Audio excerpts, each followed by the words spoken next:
News చూస్తున్నాం.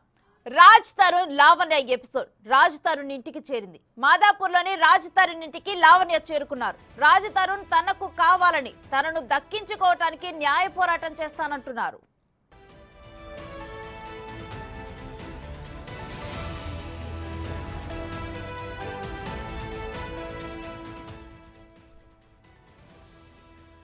Raj Tarun లావణ్యల episode ఇప్పుడు రాజ్ తరుణ్ ఇంటికి చేరింది.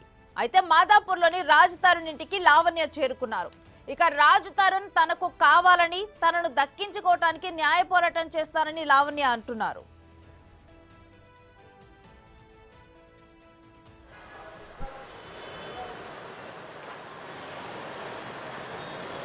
ఎవరే మిమ్మల్ని ఏం చేయరు అంకుల్, మిమ్మల్ని ఎవరేం ఇబ్బంది పెట్టరు. తీస్తే మాట్లాడుకుందాం.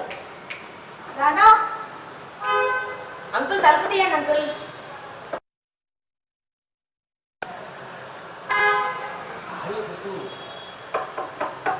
తలుపు తీయండి.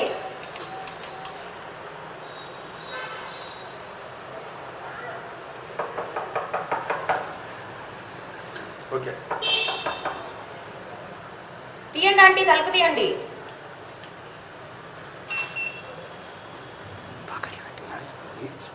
మరి ఇదే మనిషి మా ఇంటికి వచ్చి మా ఇంటికి మరి రానివ్వలేదా?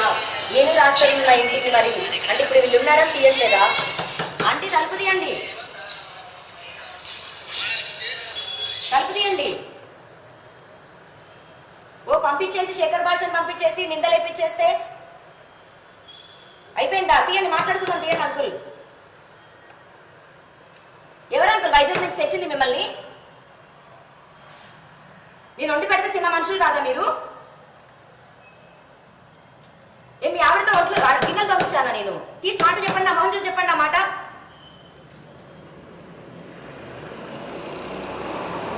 ఎవరైనా కొట్టేస్తారా ఏం చేస్తారండి? సమాధానం చెప్పకుండా పారిపోతున్న మనుషుల్ని ఈరోజు పట్టుకొని సమాధానం చెప్పకుండా అయితే వెళ్ళేది లేదు అంకుల్. తీయండి తలుపు. ఎన్ని మాటలు అనిపిస్తున్నారు మీడియాలో పెట్టుకొని? సభాష్ శేఖర్ భాష అంటున్నారు ఈ రోజున. ఇదే పెద్దరికం మీది.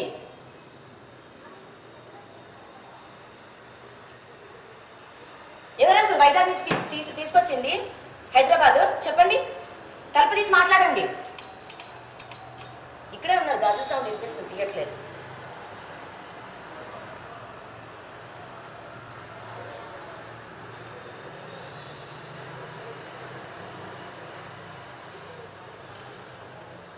క్యూరీ క్యూరీ క్యూరీ, నా పిల్లలు ఉన్నాయి లోపట.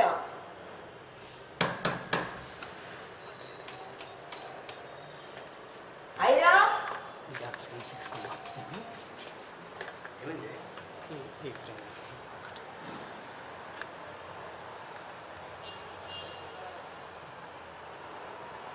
తలుపు తీయండి ఆంటీ. క్యూరీ వాళ్ళని చూడడానికి వచ్చాను, తలుపు తీయండి ఆంటీ.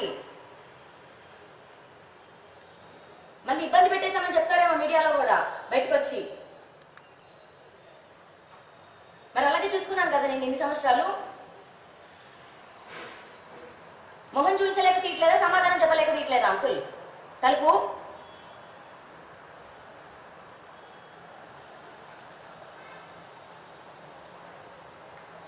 మీ ఓనర్తో నేను కీస్ తెప్పిస్తాను అంకుల్, చెప్తున్నాను ఇప్పుడు. తలుపు తీయండి, మాట్లాడదాం. మాట్లాడడానికి వచ్చా, నీ పిల్లల్ని చూడాలి.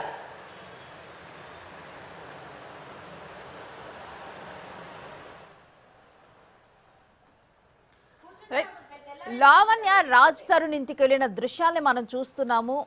అయితే ఇదే రోజు కూడా రాజ్ తరుణ్ మూవీ ప్రమోషన్స్ జరుగుతుంటే అక్కడికి కూడా లావణ్య వెళ్ళారు. అయితే అక్కడ మాదాపూర్ పోలీసులు ఆమెకి సర్ది చెప్పి అక్కడి నుంచి పంపించడం జరిగింది, ప్రసాద్ ల్యాబ్స్ నుంచి. అయితే ఆమె డైరెక్ట్గా కూడా రాజ్ తరుణ్ ఇంటికి వెళ్ళారు. గతంలోనే ఆమె మీడియా ముందుకు వచ్చినప్పుడు నేను ఒకరోజు రాజ్ తరుణ్ ఇంటి ముందర నిరాహార దీక్ష కూర్చుంటాను అని చెప్పడం కూడా జరిగింది. అయితే ఆ రోజు ఆమె నిరాహార దీక్షకు కూర్చోలేదు. బట్ ఈ రోజు మాత్రం లావణ్య డైరెక్ట్గా రాజ్ తరుణ్ ఇంటికి వెళ్ళింది. అయితే వెళ్ళి తను డోర్ కొడుతూ కూడా అలా డోర్ నాక్ చేస్తూ తను కొన్ని ప్రశ్నలు అడిగింది. ఎందుకంటే ఆల్రెడీ లావణ్య తను చేసిన ఫిర్యాదులో పేర్కొనటం జరిగింది. వాళ్ళతో తనకు మంచి ర్యాపో ఉంది అండ్ వాళ్ళందరినీ నేను దగ్గరుండి చూసుకున్నాను అని చెప్పి కూడా తను ముందలే మెన్షన్ చేశారు తను ఇచ్చిన కంప్లైంట్ ఫైల్లో కూడా. సో దీన్ని బట్టి చూస్తే లావణ్యకు రాజ్ తరుణ్ తల్లిదండ్రులకు కూడా అంతకు ముందర మంచి సత్సంబంధాలు ఉన్నాయి. సో వాళ్ళ మధ్య ఒక రిలేషన్ అనేది ఉంది. సో ఇప్పుడు డైరెక్ట్గా కూడా లావణ్య రాజ్ తరుణ్ ఇంటికి వెళ్ళింది. ఇంకా డోర్ నాక్ చేస్తూ కూడా కొన్ని ప్రశ్నలు అడిగింది. అంటే ఆల్రెడీ మనం చూస్తూనే ఉన్నాం, శేఖర్ భాష మీడియా ముందుకు వచ్చి లావణ్య గురించి కొన్ని మాటలు మాట్లాడటం, దానికి లావణ్య రియాక్ట్ అవటం ఇవన్నీ కూడా చూసాం. వాటికి సంబంధించి కూడా తను క్వశ్చన్స్ వేస్తుంది. ఈరోజు రోడ్లు పడ్డానికి ఊరుకుంటున్నా అనుకుంటున్నారేంటి? పెద్ద మీ ఆవిడ వంట చేసిందా అండి? గిన్నెలు కడగడానికి సిగ్గుండాలి మనుషులు అయ్యాక. గిన్నెలు కడిగించానని చెప్తున్నారు. ఎవరు కడిగిస్తే వాళ్ళు మట్టి కొట్టుకుపోతారు. కడగకపోతే చెప్పిన మాటలు సిగ్గు లేకుండా. తలుపు తీయండి అంకుల్.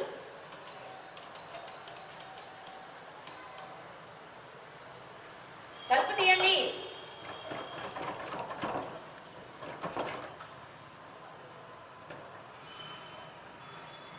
తలుపు తీయండి. తీయట్లేదు. మళ్ళీ రాస్తున్నంట ఇంట్లో వారం రోజుల నుంచి కూర్చొని బాధపడిపోతున్నాడంట. ఇంటికి కూడా రాలేదు. మీరు ఏమనుకుంటున్నారు? ఇప్పుడు ఆ ముంబై పిల్ల వచ్చేస్తే ఆ పిల్లకి ఇచ్చి చేస్తే చూసుకుంటుంది అనుకుంటున్నారా? లేకపోతే మీరు అన్న మాటలన్నీ పడి ఉంటారు అనుకుంటున్నారా? అర్థం కాదు. నేనన్నా మీ అప్పులు కట్టినా తిండి పెట్టినా మీకు ఆంటీకి పసుపు తాడు వేసుకుంటారండి. బంగారం లేదు. తాలిబొట్టు నేను కొనిచ్చాను. అలాంటి మనిషిని పట్టుకొని ఈరోజు నన్ను ఇన్ని మాట్లాడినారు. బిల్లులు కూడా ఉన్నాయి అంకుల్ నా దగ్గర, అన్నీ చూపిస్తాను.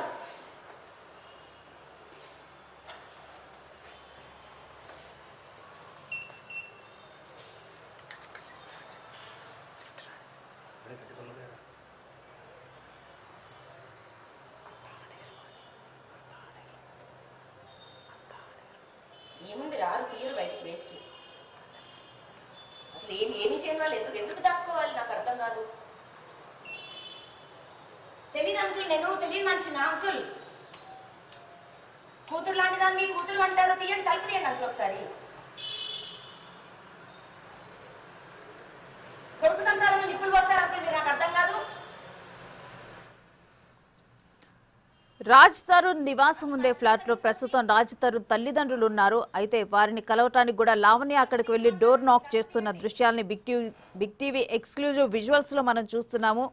అయితే ఆమె డోర్ నాక్ చేస్తూ కూడా వారిని కొన్ని ప్రశ్నించడం జరిగింది.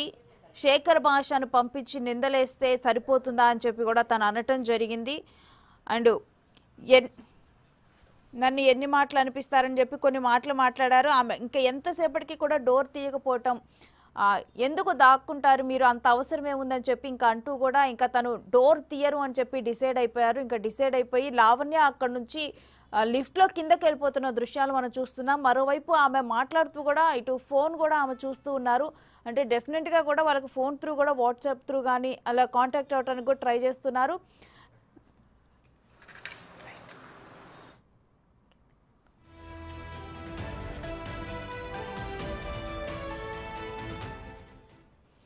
ఇక ఇదే అంశానికి సంబంధించి మరింత సమాచారం మా ప్రతినిధి రానా అందిస్తారు.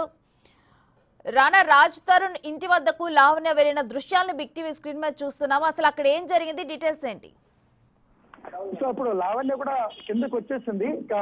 ఎందుకంటే దాదాపు 10-15 నిమిషాల పాటు వాళ్ళ తల్లిదండ్రులతో కూడా మాట్లాడడానికి ప్రయత్నించింది. తలుపు తీయమని కూడా అడిగారు. తలుపు కొట్టినా కూడా ఇప్పటి వరకు రానటువంటి నేపథ్యం కాబట్టి చాలాసేపు వాళ్ళతో రిక్వెస్ట్ చేసినా కూడా వాళ్ళు బయట తలుపు తీయకపోయేసరికి ఆమె ఇప్పుడే కిందకు వచ్చింది. దాదాపు అరగంట నుంచి కూడా ఇక్కడే ప్రొటెస్ట్ చేస్తుంది.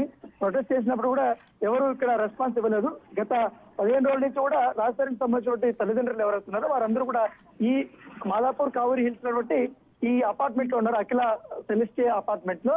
సో ఎందుకంటే ఇటు హర్యానాకు సంబంధించినటువంటి వాళ్ళ నాన్న ఫోన్ సంభాషణ మాట్లాడేది లీక్ అయినప్పటి తర్వాత దాని గురించి మాట్లాడడానికి, అలాగే కొన్ని తనకు సంబంధించి అని పెట్స్ ఏదవుతున్నా పెట్స్ కూడా కొన్ని రాజస్థానం దగ్గర ఉన్నాయి. రాజస్థానం కూడా చూడడానికి, దాంతో పాటు వాళ్ళు బాగా బాధపడుతున్నారనే ఉద్దేశంతో వాళ్ళని పరామర్శించడానికి తాను ఇంటి వద్దకి వచ్చాననేసి కూడా తను చెప్తున్నారు. ఎందుకంటే నాకు జరిగినటువంటి అన్యాయం కూడా వాళ్ళ పేరెంట్స్ కి చెప్పాలనే ఉద్దేశంతో నేను ఇక్కడికి వచ్చానని కూడా చెప్తున్నారు. సో ఇప్పటి వరకు వారైతే ఎవరు రెస్పాండ్ అవ్వలేదు. కాకపోతే మొదటగా తను ఇంటికి వచ్చిన తర్వాత ఈ అపార్ట్మెంట్ కి వచ్చిన తర్వాత చాలా సార్లు లోపలికి వెళ్ళడానికి ప్రయత్నించి, అయితే సెక్యూరిటీకి సంబంధించినటువంటి వాళ్ళు ఎవరు బయటికి ఎవరు లోపలికి పంపించలేదు. సో ఈ నేపథ్యంలో కాసేపు ఇక్కడే వెయిట్ చేయాల్సి వచ్చింది. వెయిట్ చేసినప్పుడు లోపలికి వెళ్ళడానికి ఆమె ప్రయత్నించిన బట్టి పరిస్థితి అయితే కనపడుతుంది. దాంతోపాటు ఇప్పుడు ప్రస్తుతం అయితే లావణ్య కిందకు వచ్చేసింది. లావణ్య మనతో పాటు ఉంది. ఎందుకంటే దాదాపు మధ్యాహ్నం నుంచి చూస్తున్నాం ఈ ఎపిసోడ్ ని. ఎందుకంటే అటు ప్రసాద్ ల్యాబ్ దగ్గరికి వెళ్ళింది. ప్రసాద్ ల్యాబ్ దగ్గరికి వెళ్ళిన తర్వాత ఇక్కడికి వచ్చినటువంటి పరిస్థితి కనపడుతుంది. సో లావణ్య మనతో పాటు ఉన్నారు. ఒకసారి మనం మాట్లాడడానికి ప్రయత్నిద్దాం. ఏంటి లావణ్య, ఏంటి పైన ఏం జరిగింది, ఏం మాట్లాడారు, ఏమైనా రెస్పాన్స్ వచ్చిందా? లేదండి, ఇంతకు ముందు మనం వచ్చినప్పుడు చేస్తే లైట్స్ ఆన్ ఉన్నాయి, ఇప్పుడు లైట్స్ ఆపేసుకున్నారు. అగో కట్టెల నుంచి తొంగి చూస్తున్నారు వాళ్ళ డాడీ.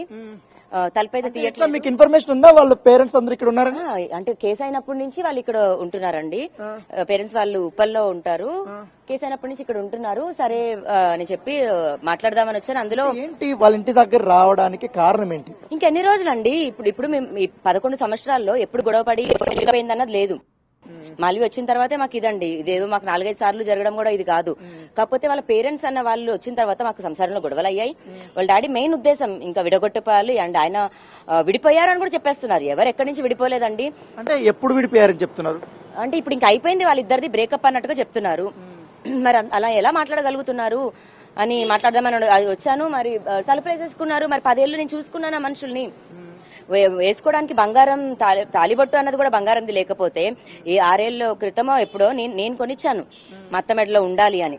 మీకు ఆర్థిక సహాయం కూడా చేస్తారా? ఆర్థిక సహాయం కూడా చేశాను, నేను కొనిచ్చాను. ఇప్పుడు రాజస్థాన్ డబ్బులు తీసుకోవాల్సిన అర్హత ఉన్న స్టేజ్ లో నేను తీసుకొని నాకు పెట్టుకోవచ్చు కదా. నేను మన అత్త కాని దగ్గర నుంచి బట్టలు కూడా వాళ్ళని అడగండి మీరు, ఏ రోజన్నా లావణ్యకి మీరు ఒక జాకెట్ ముక్కైనా పెట్టారా అని. నేను వండి పెట్టిన మనిషిని నేను. అలాంటి గిన్నెలు గడిగించానని ఇవన్నీ మాటలు చెప్పి ఎలాంటి నిందలేయకూడదు అవన్నీ వేస్తున్నారు. మరి ఎందుకు అంత చేస్తున్నారు? మరి ఎందుకు పారిపోవాల్సిన అవసరం ఏముంది? ఇక్కడ ఎవరేం చేస్తున్నారు? ఆమె తలుపులు తీసి మాట్లాడితే మాట్లాడుకోవచ్చు, మాట్లాడమని కోరుతున్నాను నేను. అంటే రాజస్థాన్ మంచి హీరో కదా, మంచి రెమ్యూనరేషన్ వస్తుంది. ఏంటి ఆర్థిక పరంగా వీళ్ళ పేరెంట్స్ ఎందుకు అంత ఇబ్బందుల్లో ఉన్నారు? మీరు ఆదుకోవాల్సిన అవసరం అంటే ఏమొచ్చింది? రాజస్థాన్ వాళ్ళ ఫాదర్ కి ఏం వర్క్ చేయట్లేదండి. ఆయనకి ఏదో అప్పుడు కేసులో ఆయన ఉద్యోగం పోయింది. అప్పటి నుంచి రాజే అతని పేమెంట్స్ చూసుకోవడం గానీ ఏవైనా సరే. అండ్ నేను నా దగ్గర అవి ఉన్నాయి. అప్పులు ఎంతమందికి అప్పులు కూడా నేను కట్టాను. నా అకౌంట్ నుంచి ఎంతమందికి డబ్బులు పంపించడం అన్నది జరిగింది. అల్లం నాగేశ్వరరావు ఎవరెవరో చాలా పేర్లు ఉన్నాయి. ఇప్పటివరకు నాకు ₹1 కూడా ఇవ్వలేదు. ₹1 నాకు ఒక తిండి తిను అని కూడా నాకు ఎప్పుడు చెప్పేవాళ్ళు కాదు. ఈ రోజున నేను కాని మనిషిని అయిపోయానంటే నేను అస్సలు చూస్తూ ఊరుకోను. అది రాజ్ తరుణ్ కాదు, వాళ్ళ ఫాదర్ కానివ్వండి, అతని మేనేజర్ వస్తారో ఎక్కడికైనా నేను వెళ్తాను. వాళ్ళ పేరెంట్స్ కోసం కానీ రాజ్ తరుణ్ కోసం కానీ ఎంటైర్ ఇప్పుడు ఈ ఎపిసోడ్లకు ముందు మీరు ఎంతవరకు ఖర్చు పెట్టి ఉంటారు? ఏమైనా అప్పులు చేసి ఏమైనా పెట్టారా? మా దగ్గర నుంచి మేము అఫీషియల్ గా అంటే స్టేట్మెంట్ 70 lakhs వరకు, 70 లక్షల వరకు మావి బ్యాంకు పరంగా తీసుకున్నామండి. ఇంకా ఇప్పటికైనా సరే సిలిండర్స్ దగ్గర నుంచి, బియ్యం దగ్గర నుంచి, ఇంట్లో వాడే కారం కూడా మా పేరెంట్స్ పంపించినవే. వైజాగ్ లో హైదరాబాద్ లో ఇక్కడ మా ఇంటికి, మా ఇంటికి మాకు పేరెంట్స్ తరపు నుంచి వీళ్ళది ఎప్పుడు రాజస్థాన్కి ₹1 ఇవ్వలేదు. రాజస్థాన్ ఏదైతే బయటకు వచ్చాడో సినిమా కానీ వైజాగ్ నుంచి వచ్చిన టైంలో 3000 ఎంతో తీసుకొని వచ్చాడండి. That's it. వీళ్ళ దగ్గర నుంచి మాకు అవతల నుంచి ఇదిగో అని ₹1 ఇవ్వడం ఇది కాదు. అతను పెట్టిన డబ్బులతో రాజేమి ఇన్వెస్ట్మెంట్ ఇది చేయలేదు. అంకుల్ పెట్టిన డబ్బులు ఇంట్లో మేము ఉండలేదు. మేము సంసారం స్టార్ట్ చేసుకున్న తర్వాత మా డబ్బుల్లో మేము పోగేసుకుంటున్న వాటిల్లోంచి మా సంసారంలో వచ్చిన ఇల్లు అది. అతని హీరో అయ్యాక రాలేదు నేనేమి వాళ్ళ డబ్బులు తింటున్నాను అనడానికి. అండ్ ఫైనాన్షియల్ ఒకటే అడుగుతుంది అంటే మరి ఇప్పుడు నేను డిపెండెంట్ ఉన్న మనిషిని, ఇంట్లో భార్య, డబ్బులు ఎవరిస్తారు? భర్త కాకపోతే ఇంటి రెంట్ గానీ ఇంటికి సంబంధించిన ఎవరు కడతారు? ఆ పరంగా తీసుకొని ఇంటి సర్వైవల్ కోసం గానీ రాజతరుణ్ డబ్బులు తీసుకోనో రాజతరుణ్వి ఇంకేదో తీసేసుకొని వాళ్ళకి పెట్టనంత మనుషులం కాదు. పెట్టిన మనిషిని నేను ఎక్కడికైనా వచ్చి నిరూపించుకుంటాను. మరి ఈ రోజు వచ్చిన మనిషిని నేను, పారిపోతుంది వాళ్ళు. ఏం తప్పు చేయకపోతే పారిపోవడం ఎందుకు? ఇక్కడ ఎవరు కొడుతున్నారు, ఏం చేస్తున్నారు? భయం ఎందుకండి? మాట మాట్లాడితే అమ్మో లావణ్య గయ్యాలి అనడానికి అబద్ధం చెప్పినోడికి భయం. అబద్ధం చెప్తుంది వాళ్ళండి. మీరు ఆర్థికంగా ఆదుకున్నారు, 70 లక్షల వరకు పెట్టానంటున్నారు. కెరీర్ తన కోసం వదులుకున్నా అంటున్నారు. సినిమా కెరీర్ లేదు, లేకపోతే ఇతర వెబ్ సిరీస్లు కానీ అవేం లేవు. తర్వాత ఇప్పుడు పెళ్లి అన్నారు, పెళ్లికి సంబంధించిన ఆ రిలేషన్షిప్ కూడా లేదంటున్నారు. ఈ మూడు మీ దగ్గర లేవు అనేసి మిమ్మల్ని తరిమేస్తున్నారు. ఏంటి, ఎట్లా చూస్తారు? అంతే కదండి. ఇప్పుడు మాల్వి మల్హోత్రా అనే అమ్మాయి ఇప్పుడు సంపాదిస్తుందేమో, అందంగా ఉంటదేమో. నేను ఎప్పుడు అంత ఇంపార్టెన్స్ ఇచ్చేదాన్ని కాదండి. ఇప్పుడు ఈ రోజున ఆమెకి అందమైన కోడలు వస్తుందని అనుకుంటున్నారో, మరి దేనికి అనుకుంటున్నారో ఇంకా వాళ్ళ మనసుకి తెలియాలి. లేదా లావణ్య వదిలించుకోవాలన్నది మెయిన్ ఉద్దేశం అనుకుంటా. నేను ఇప్పుడు దాకా హరియానాని ఇన్వాల్వ్ చేయాలనుకోవట్లేదు. ఈ రోజున నేను మీడియా పరంగా హరియానాను కోరుకుంటున్నాను. హరియానా బయటకు వచ్చి నిజం చెప్పాలి. హరియానాను కూడా ఎలా వల్ల వేసుకున్నారు, హరియానా దగ్గర కూడా డబ్బులు అడిగేవాళ్ళు, హరియానా కూడా అలాగే డబ్బులు ఇచ్చింది పాపం. ఇప్పుడు రాజ్ తరుణ్ మీరు ఆ విల్లాలో ఉన్నప్పుడు మీ పేరెంట్స్ గానీ ఆ విల్లాకి ఎప్పుడన్నా విజిట్ చేసినటువంటి ఉందా? ఉన్నారా? ఎవ్రీ 3 months కి ఎవ్రీ 2 months కి వస్తారండి వీళ్ళతో పాటు. మా పేరెంట్స్ ఎట్లా ఉండేవారు? అంత బాగా మాట్లాడడం మీ పేరెంట్స్ తో? అవునండి. లాస్ట్ నన్ను మొన్న యుఎస్ కి ఫ్లైట్ ఎక్కించేటప్పుడు కూడా జరిగింది అది. నన్ను కలిసే పేరెంట్స్ ఎక్కించారు. నేను ఒక వీడియో చూస్తాను, మీ నాన్నగారు రాజ్ తరుణ్ ఆ ఫ్లాట్ లో బాగా డాన్స్ వేస్తూ ఒకరు చేసుకుంటాది. ఏంటి, ఎప్పుడు, ఏ సందర్భం అది? మొన్ననే అండి. అండ్ మా డాడీ బర్త్డేకో దేనికో అది. ఎవరి బర్త్డే అయినా అలాగే మందు తాగినా అందరు, ఇప్పుడు నేను ఏదో మందు తాను అంటారు, ఆయన తాగేది చూస్తే కూడా మరి అలాగే ఉంటుంది. ఇప్పుడు క్యాస్ట్ రిలీజియన్ తీసుకొస్తే బాగోదు. నేను ఒక్క మాట, ఈ మధ్య ఇప్పుడు మీ నాన్నగారు మీరు అంతా కలుపుకొని చౌదరీస్ అని చెప్తున్నారు. అతను మరొక వ్యక్తితో మాట్లాడేటప్పుడు ఎవరైతే రాస్తారనో ఈ క్యాస్ట్ గురించి, రిలీజియన్ గురించి తీస్తున్నారు. ఏంటి ఆ కాంట్రవర్సీ ఏంటి? నేను పేరుకి చౌదరి అమ్మాయినైనా చిన్నప్పటి నుంచి నాన్ వెజ్ తిన్నానండి. నా టంక్ అసలు తెలీదు. ఈ రాజ్ తరుణ్తో స్ట్రైట్ గా మాట్లాడుతున్నప్పుడు ఒకటి బ్రాహ్మిన్ అన్నది ఇంకా నాకు ఎక్కువ క్లోజ్ ఇదండి. ఎందుకంటే నాన్ వెజిటేరియన్ అన్నది లైఫ్ లో ఉండదు అన్న దగ్గర చిన్నప్పటి నుంచి ఎవరైనా నాన్ వెజ్ ఆ ప్లేట్ లో తింటే కూడా నేను తినని ఒక మనిషిని, అంత ఫోబియా ఉంటుంది. 3 నెలలకే మనోడు లెగ్ పీసులు తినేవాడు. సరేనా, అది కూడా నాకు లైఫ్ లో చాలా పెద్ద మ్యాటర్ నాన్ వెజిటేరియన్ అన్నది. పేరుకి చౌదరి. నేను ఒక వీడియో చూసాను, నిజమేనా? వాళ్ళ నాన్న మొత్తం బీర్ బాట్లు, మందు బాట్లు ఇట్లా చూపించుకుంటూ ఒక ఆడియోతో, ఒక బిగ్ బాస్ సంబంధించిన ఒక అమ్మాయితో మాట్లాడుతూ తర్వాత చికెన్ చేస్తూ అవన్నీ కూడా ఫోటోలు పెట్టాడు. ఏంటి, ఏ సందర్భం అది? వాళ్ళ ఇంట్లో రోజు సాయంత్రం అయితే మందు లేకుండా అయితే గడవదండి. ఏదైనా ఆయన మాట్లాడాలన్నా ఏం చేయాలన్నా ఖచ్చితంగా మందు అన్నది పడాలి. ఆ పడే క్వాంటిటీ కూడా చాలా ఎక్కువే ఉంటుంది. నేను ఈ రోజు దాకా బయటకు వచ్చి ఇప్పుడు చెప్పుకోదలుచుకోలేదు. ఇప్పటికైనా సరే మళ్ళీ నా మామే, కాకపోతే నన్ను ఇంకా అంటున్నారు కాబట్టి నేను తీయాల్సి వస్తుంది. ఓకే, ఇవంతా జరుగుతుంది 20 రోజుల నుంచి. మీ ప్రధాన డిమాండ్ ఏంటి? మీరు ఖర్చు పెట్టినటువంటి 70 లక్షలకి వడ్డీ కడుతున్నారని చెప్తున్నారు. అది కూడా ఇప్పుడు అప్పుల్లో ఉన్నాయంటున్నారు. ఇప్పుడు కెరీర్ లేదు, ప్రేమ లేదు, పెళ్లి లేదంటున్నారు. పైగా మీ మీద కేసులు, పైగా మీ మీద క్యారెక్టరైజేషన్ జరుగుతుంది, మిమ్మల్ని చెడుగా చూపెట్టే ప్రయత్నం చేస్తున్నారు. ఎట్లా చూస్తారు ఇదంతా ఎపిసోడ్ ని? మస్తాన్ పైన కేసు ఎప్పుడైతే జరిగిందో April 4వ తారీఖు 2వ తారీఖు 2023, అది నా లైఫ్ లో ఫస్ట్ పోలీస్ ఎన్కౌంటర్ కానీ, ఫస్ట్ పోలీస్ తో ఒక ఇంటరాక్షన్ గానీ. అప్పటివరకు నా మీద ఏ కేసు లేదండి. మనకు 33, ఇప్పుడు 33 years లో 32 years హిస్టరీ కూడా చూడాలి కదా. ఒక్క సంవత్సరం నుంచి ఇన్ని కేసులు నా పైన ఎందుకు పడుతున్నాయి? నన్ను ఎందుకు వదిలించుకోవాలనుకుంటున్నారు? ఈ వదిలించుకునే క్రమంలో నన్ను ఇంత చెడు చేసి వదిలించుకోవాలా? మరి నేను మనిషినే, బయటకెళ్ళి నేను బతకాలి.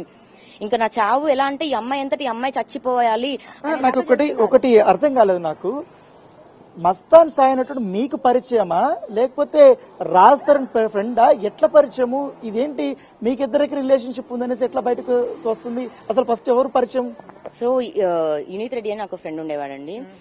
2014 అప్పుడు నేను షార్ట్ ఫిలిమ్స్ చేస్తున్న టైంలో పరిచయం నాకు అతని గర్ల్ ఫ్రెండ్ మా ఇంట్లో ఉండాలని అడిగాడు. ఒక 3 months ఉంది. అలాంటి ఒక టైంలో అతనికి మస్తాన్ని పరిచయం చేశాడు యునీత్ రెడ్డి అని అతను. నన్ను రాజ్ను ఒకేసారి పరిచయం చేశాడు. బట్ రాజ్కి ఎప్పటి నుంచి తెలుసో తెలీదో నాకు తెలీదు. బట్ మస్తాన్తో మేము మస్తాన్ని కలవడం కానీ, మస్తాన్ మా ఇంటికి రావడం కానీ, లేదా నేను రాజ్ మస్తాన్ ఇంటికి వెళ్ళడం కానీ అది నిజం. ఈ రోజున ఇప్పుడు వెళ్ళి ఫోటోలు తీయమంటే రాజ్ వచ్చి దిగడు కదండి. రాజ్ గాని, నేను కానీ, మస్తాన్ కానీ వాళ్ళ ఇంటికి వెళ్ళడం, ఇవన్నీ మాటలు నిజం. ఆ రికార్డింగ్స్, ఆ కాల్ రికార్డింగ్స్ కూడా రాజ్కి నేను పంపించిందే. ఇప్పుడు ఏదైతే వచ్చిందో అది 2 edited versions call recording. Originals కూడా నా దగ్గర ఉన్నాయి. ఇందాకే వినిపించాను కూడా. మస్తాన్ సాయి మీ మీద నిజంగానే లైంగికంగా వేధించాడా? అందుకే మీరు కేసు పెట్టారా, లేకపోతే దీని వెనకాల ఏమన్నా జరిగిందా? సో మా డివైజెస్ అన్నవి ఎక్స్చేంజ్ అప్పుడు అవి జరిగిందండి. ఒక కథ అయితే ఉంది, ఆ కథను చెప్పదలుచుకోలేదు. సో నన్ను అటాక్ అన్నదైతే చేశారు. అటాక్ మీద పోలీస్ కేసు పెట్టడానికి వెళ్తున్నాను అని చెప్పాను. రాజ్ అంగీకారం మీదే చెప్పాను. ఎఫ్ఐఆర్ విషయం మీరు చెప్పారా రాజ్ తరుణ్? అండి 100%. నేను రాజ్కి ఎఫ్ఐఆర్ కాపీ పంపిందే నేను. ఓకే 2020 మరి ఎందుకు మీకు మస్తాన్ సాయికి రిలేషన్షిప్ ఉందని రాస్తారని మీడియా ప్రముఖంగా చెప్పేటప్పుడు? ఇప్పుడు నేను ఏవైతే ఎవిడెన్సెస్ ఉన్నాయి నా దగ్గర అని చెప్తున్నా రాస్తారు, ఏవైతే ఎవిడెన్సెస్ గురించి మాట్లాడుతున్నాడో ఇంకా అవన్నీ అతను మేబీ ఇది చేయడానికి క్రియేట్ చేసినవి అయి ఉంటాయి. ఆఫ్టర్ ఎవ్రీథింగ్ ఇంకా నాకు డౌట్ వస్తుంది. లేకపోతే అతను 2022లో చూపించమనండి, 21లో చూపించమనండి, 2008 నుంచి ఇప్పటి వరకు మరి అన్ని తీసి చూపించమనండి. అంతేగాని మస్తాన్ అన్నది తీసుకొచ్చి మరి నన్ను వదిలించడానికి ఇవన్నీ క్రియేట్ చేసి వీటి వల్ల వదిలేస్తున్నాను అంటే వీటన్నిటికీ ముందు మరి హర్యానా లాగా ఇంకా 4 పేర్లు ఉన్నాయి, మరి అఫేర్స్ ఉన్నా కొట్లాడుకున్నా తిట్లాడుకున్నా ఏం చేసినా ఇంట్లో ఉన్నాం, కానీ వదిలించుకోవాలన్న కాన్సెప్ట్ లో నేనైతే ఎప్పుడు మనిషిని వదిలేదు. మరి ఉన్నాను నేను అలాగే. బట్ ఇతను చూపించి వదిలేస్తున్నాడు అంటే ఇంకా నన్ను వదిలేయాలన్నది మెయిన్ అంశం కదండి. నాకు ఇంత లాస్ జరిగింది, డబ్బులు పోనివ్వండి, బంగారం ఏది లేకపోయినా పర్లేదు, నాకు నా మనిషి కావాలి. నేను ఉన్నంత వరకు అతనే, చచ్చిపోయేంత వరకు అతనే అనుకున్నాను. నాకు ఈ జన్మలో అతనే అండి. నేను పెళ్లి చేసుకోలేక కాదు, మా పేరెంట్స్ ఇంకో అబ్బాయిని తేలేక కాదు, ఎవరికైనా వాళ్ళ బిడ్డ వాళ్ళ మాటిని చేసుకోవాలనే ఉంటది. నా ఓన్ డెసిషన్ తో నేను తీసుకున్న ఒక తప్పు ఇది. నేను ఇంకా తప్పు ఒప్పుకుంటున్నాను. ఇంకా మ్యారేజ్ రిజిస్ట్రేషన్ అంటారా, నేను నిజంగా చేతులెత్తి వదిలేస్తాడని, ఏమాత్రం వదిలేస్తాడు అని అనుకున్నాము. ఈ రోజు వదిలేసి నాకు సంబంధం లేదు, నేను లీగల్ గా వెళ్తాను అంటున్నాడు. లీగల్ గా వెళ్ళేది ఏం లేదండి. ఏమున్నా సరే నేనే గెలుస్తాను. రాజధాని ఓడిపోవాలని అనుకోవట్లేదు, కానీ ఈ విషయంలో రాజధాని పైన నేనే గెలుస్తానండి. ఒక్క లావణ్య, ఒకవైపు రాజ్ తరుణ్, మాల్వే మల్హోత్రా, మస్తాన్ సాయి, శేఖర్ భాష, ఒకవైపు నిస్సాహతలో ప్రదర్శన లావణ్య. ఏంటి, ఎట్లా చూస్తారు, ఎట్లా పోరాడతారు? మీకు అందరికీ కనిపిస్తుందండి ఎంత సపోర్ట్ రాజ్ తరుణ్ కి వస్తుందో. శేఖర్ భాష అతను ఎలా మాట్లాడుతున్నాడో. ఒకవేళ న్యాయం జస్టిస్ అని మాట్లాడే ఒక వ్యక్తి అయితే అసలు ఏం జరిగింది అని అయినా తెలుసుకుంటాడు. పోనీ ఏంటమ్మా నీ వర్షం ఇలా ఒకటి వచ్చింది అని అయినా అడుగుతాడు. బట్ శేఖర్ భాష అవేమీ కూడా చేయలేదండి. డైరెక్ట్ గా వన్ సైడ్ అటాక్ చేసేస్తున్నాడు. అలా కాకుండా జస్టిస్ అన్నది చేస్తే కొంచెం బాగుంటది. నాకు హెల్ప్ కావాలి, ఒక వాయిస్ నాకు కావాలి, వస్తుందని కోరుకుంటున్నానండి. పారిపోతున్నారు వాళ్ళు. యాంటిసిపేటరీ వచ్చాక మైక్ ముందుకు వచ్చి మాట్లాడడం కాదు, రమ్మనండి, ఇక్కడే ఉన్నారు, అయినా రావట్లేదు. థ్యాంక్స్ అండి. తను మాత్రం రాజ్ తరుణ్ పైన తన పోరాటం అయితే కొనసాగిస్తానని చెప్తున్నారు. తనకు కెరీర్ పోయింది, మొత్తం అన్ని పోయింది, డబ్బులు పోయింది, ఇప్పుడు ఈ రిలేషన్షిప్ కూడా పోయింది. కాబట్టి నేను అవన్నీ పోగొట్టుకుని నా దగ్గరికి వస్తే చాలనేది కూడా తను డిమాండ్ చేస్తుంది. Right, thank you Rana.